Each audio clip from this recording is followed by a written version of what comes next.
Here's a story about a dragon, a warrior and a goblin. In a land of rolling hills and ancient forests, there lived a wise and old dragon named Ingus. Through big and fairy, Ingus was a gentle soul, referring to spend their days hoarding gold, gathering, then burning then burning villages. One day, a young and fearless warrior named Gilligan stumbled upon Ingus's cave, whilst a particular pesky goblin. The goblin seemed to chance tried to provoke the dragon. But Ingus just yawned and went back to sleep. Gilligan impressed the dragon's indifference, introducing himself. To their surprise, Ingus was friendly, even though offering them Gilligan some of their treasure if they would get rid of the goblin.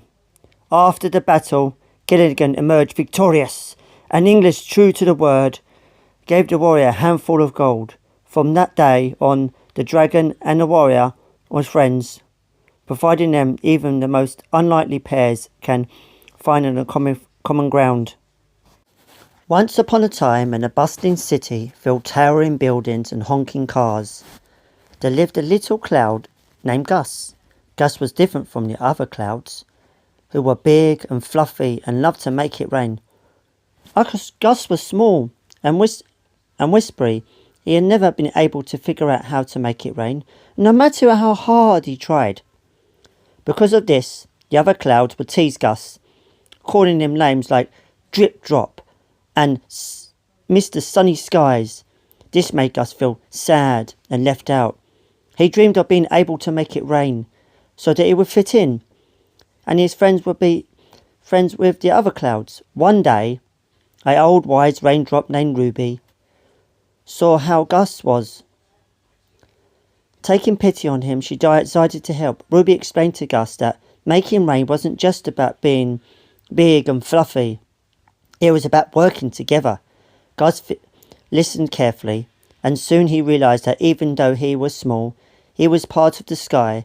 He was not able to make it rain on his own, but he could help the bigger clouds by joining together with them. From that day, Gus worked hard to give a good cloud.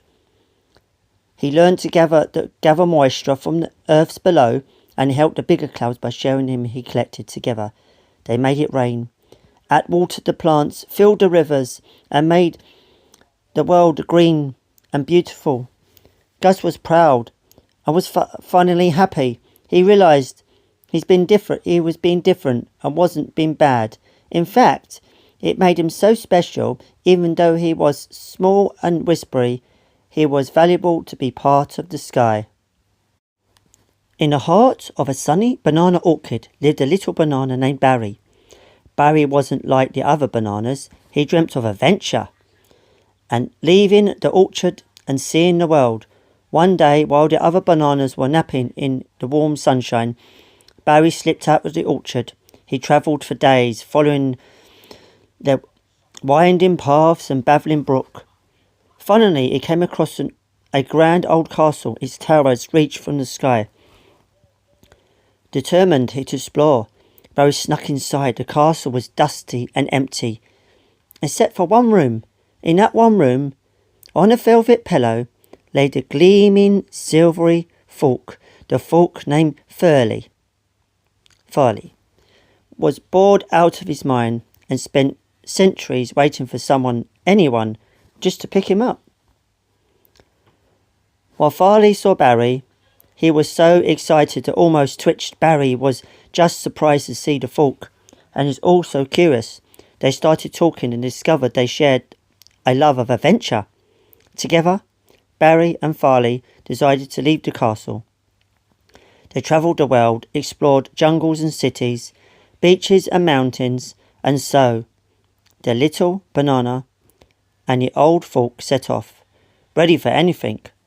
What would you like to see the next part? Here it comes. The first stop was a bustling city.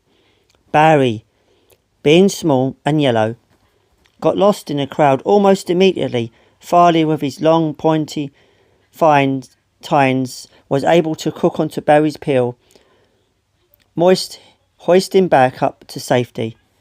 Next, they decided to try the beach. Barry loved the warm and swishing between his fingers, but the salt sea air made him feel so little funny. Farley, being made of metal, didn't mind the waves at all. In fact, he pretended he was surfing. One day, they found themselves in a thick, dark forest. Barry was scared, but Farley was calm. "Don't worry, Barry," he said. "I will protect you." And so, Farley poked and prodded at the bushes, making path for them to follow. After many adventures, Barry and Farley found themselves back at the banana orchard, where they were tired, and their hearts were full. They'd seen the world and made new friends and discovered adventures are the ones you share. And so Barry and Farley lived happy ever after. Barry continued to dream of faraway places, but he also loved his home. And Farley, well, he finally found someone to pick him up. And that was a pretty fantastic too.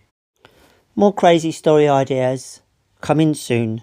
I hope you enjoyed these 3 epic ones so far. I've already done one before. More to come. Until next time.